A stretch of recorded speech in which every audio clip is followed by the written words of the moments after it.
What's up, guys? Welcome back to Callahan Media. As always, my name is Lex. Finally, a month later, I know I've been absent, guys. I'm so sorry. Life has been life, and I'm finally back with my review of James Gunn's Superman movie. Now, a lot of people understood that there was a lot riding on this film, and I think that it was definitely an experience. I'll get a little bit more into that later on. But before I get into the review, if you guys like the content I'm making, go ahead and drop a like. Please click the subscribe button. Make sure you turn the bell on for notifications.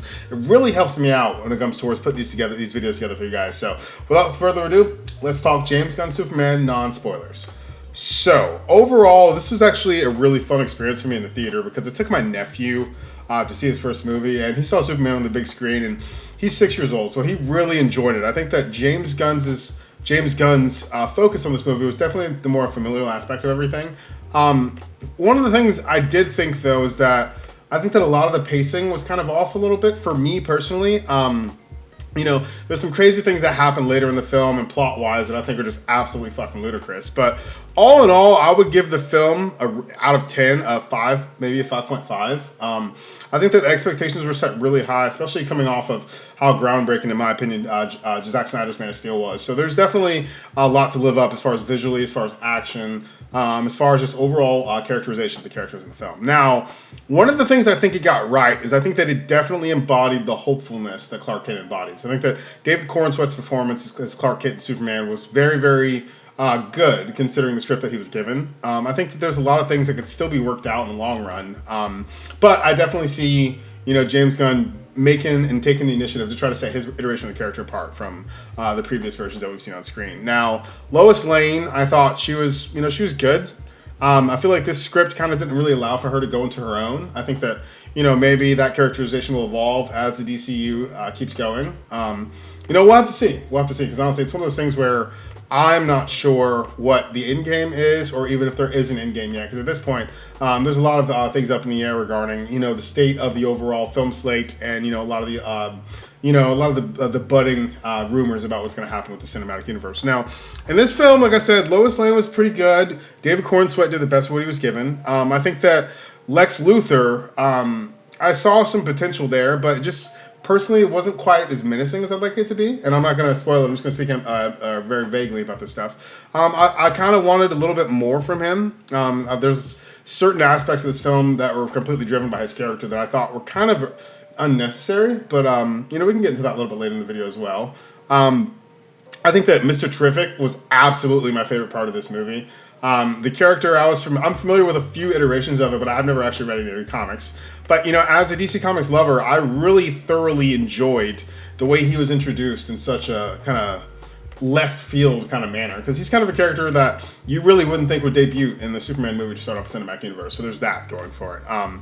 Secondly, Guy Gardner, Nathan Fillion, honestly incredible. I thought that he portrayed the asshole very, very effectively. I think that, there's definitely going to be some future chemistry going on with him and Hal Jordan as DC cooks out the Lantern show. But his place in this particular film, I thought was necessary. He definitely kind of provides an positive kind of perspective to things. And I think that his comedy did land a lot of it, especially towards the end of the film, which I'll go into spoilers later. I think that Isabella Merced's Hawk Girl, I'm not completely a fan. They went with Kendra instead of the one with Shira Hole from the Justice League animated cartoon. I think that I'm used to seeing that character with a bit more stronger background. I also think that, in the context of this film, we really could have kind of even gone without her for this, especially with the inclusion of Metamorpho and other guys. Metamorpho's character arc in this film, I was not overly hyped about, to be real with you. I think he was just kind of there to serve as like a sort of MacGuffin to, help Lex Luthor with some of the finer parts of his plan, but we all knew that according to the trailers. All in all, the film was just, it was a film, I didn't personally feel anything super grand about it. I know a lot of people are raving about how amazing and how pivotal and how groundbreaking it is to see a proper Superman on film. But, sure, as far as the hopefulness aspect of the character, I think James Gunn did that right. But as far as the overall action and the overall plot device of the film, I wasn't ultimately sold on it by any massive regard. I think that the expectations could have been, met a lot easier had there been certain narrative decisions. But all in all, it was an experience, and like I said, I took him my 6-year-old nephew. He really, really enjoyed it. So that's what I got to say, non-spoiler. So you guys have been warned. Now I'm going to get into a little bit of the spoiler parts of the movie. It's been out for a month. If you haven't had a chance to see it, I'm sorry. You're probably just going to wait till it gets on HBO Max. My number one gripe with the spoiler of this film is a response to a video I made a month ago, a little over a month ago, about the identity of Ultraman. Now, Ultraman, his mask comes off, and he is revealed to be none other than a clone of David Corenswet's Superman. That shit was lazy as fuck. It was predictable as hell. And if you really paid attention when you're watching the film for your first viewing, it's immediately given away as soon as they walk up to the Fortress of Solitude. The robots go, "Hey, Superman," and it's like, wait a minute, is it a fucking clone? Literally, it's just this movie just lacked a certain type of depth. Like, there was very, very little fucking depth. Everything was surface value, you know? And, you know, another huge part about that is I really think that Gunn could have set his film apart with, you know, a proper backstory to Ultraman. Like, in my video, I previously referenced that I think that character was going to be Hell from, you know, the Hell on Earth comic from DC Comics. And I think that would have been a much more compelling thing. Like, he's a Kryptonian who came here, and then Lex Luthor had a hold on him, and so then there could have been, like, some power dynamic between the two of them. But no, he's just a carbon copy that's literally controlled with key commands to know which kind of punch he had. Knight to L4, L3, B6, B6. I just thought that was lazy. But, I mean, I guess, like, to a certain extent, I think that it showed the overall calculatedness of Lex Luthor to be able to analyze Superman's fight moves. But then again, Superman isn't like a professionally trained fighter. He's just kind of a brawler, you know? I think that, you know, overall, like, if Ultraman hadn't been in this movie and this had been Lex Luthor, you know, just using the goons and then eventually putting on the mech suit, it would have made for a much more compelling film to see Lex finally drop down into that descent into madness. Now, I also think that another really, really bad part of this film was Metamorpho. And I don't really think it was bad. I just think that he was literally there to literally just make Superman weak and then strong again. And then they just kind of threw him into the fight at the end with Guy Gardner there. Now I'm kind of jumping all over the place. I'm sorry about this, guys. The Guy Gardner fight, or like the last battle where they're, you know, fighting for the people of Baravia, you know, fighting the people of Baravia, you know, from the hostile takeover. I am absolutely floored that Guy Gardner showed up. And all the Justice Gang, which is a fucking dumb name. I'm sorry. It's just another euphemism for Justice Game, JG, James Gunn, in my opinion. I did, however, like how he was portrayed. He kind of shows up like, you got an upgrade. And I'm like, that's totally Guy Gardner. And he's like flipping tanks over, and there's like middle fingers going up and bright green, just flipping everybody off. I think that James Gunn nailed that part of it. The best fight scene in the film, in my opinion, Mr. Fucking Terrific. There's a point where Mr. Terrific is like tracking down, you know, Superman and where he's gone to, and he realizes he gets to the location on the island where the portal is to Lex's pocket dimension, which I thought was actually a cool part of the story. The pocket dimensions were kind of cool. And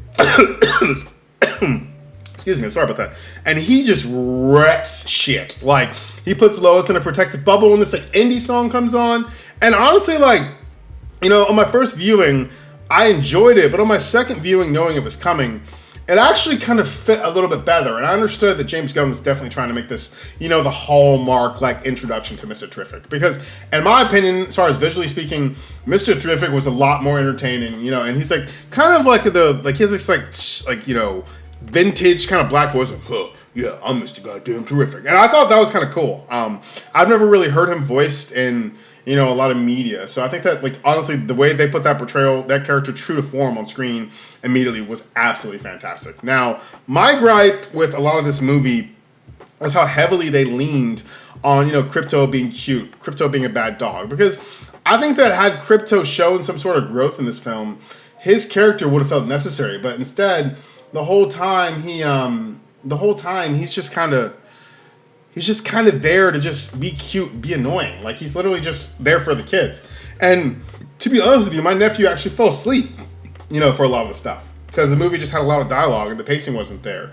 You know, James Gunn did do a huge fake out with, you know, how he, you know, with the photo of like the interdimensional imp in the background, he completely threw us all for a loop there, having that be a completely irrelevant fucking fight. I think that, you know, we were expecting that to be cosmic, but we were correct with the Green Lantern and the Justice Game fighting that in the background, and he said he could handle it.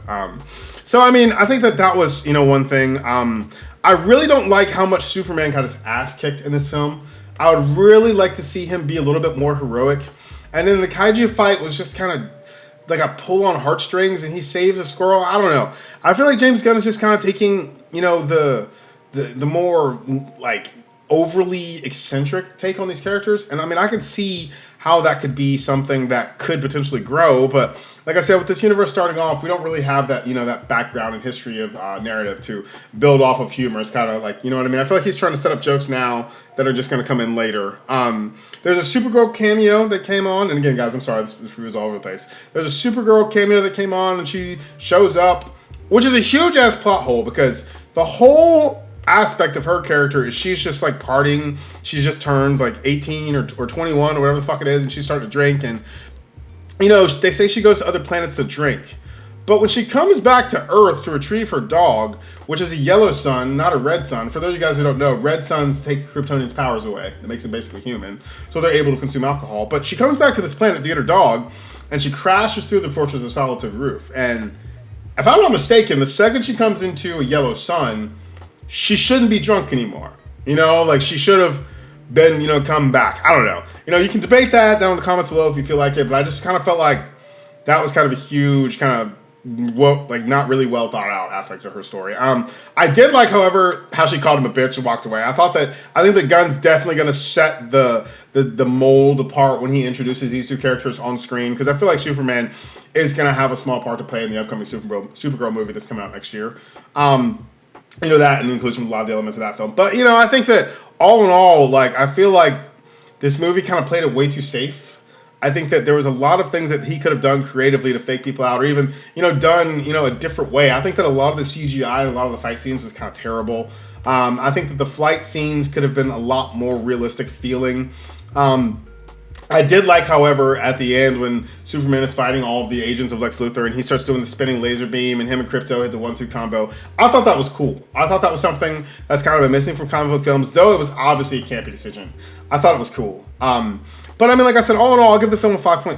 I think that, one of the greatest things about this film is that it at least was a consistent tone, even though I don't necessarily agree with it. So I'm hoping that this is one of those, cinematic universes that kind of begins to grow and kind of begins, hopefully James Gunn planned ahead with where he started these characters off tonally, as far as the narrative is concerned. So, I mean, guys, look, right here, I know I'm a month late, but I think that, this is interesting. I'm really, I think right now at this point, mostly curious to see the Lantern show. I think that's coming out after Supergirl next year, so we have a ways to see that. I'm really curious to see it because, Guy Gardner is going to be a huge part of interacting with Hal Jordan and Jon Stewart, and seeing Jon Stewart on screen for the first time is going to be an awesome thing. So, I'll probably make a couple more videos on more thoughts I realize I left out of this, but if you guys like the video, again, please drop a like, hit the subscribe button, turn on the bell for notifications, and I will see you guys in the next video. Thank you. Bye.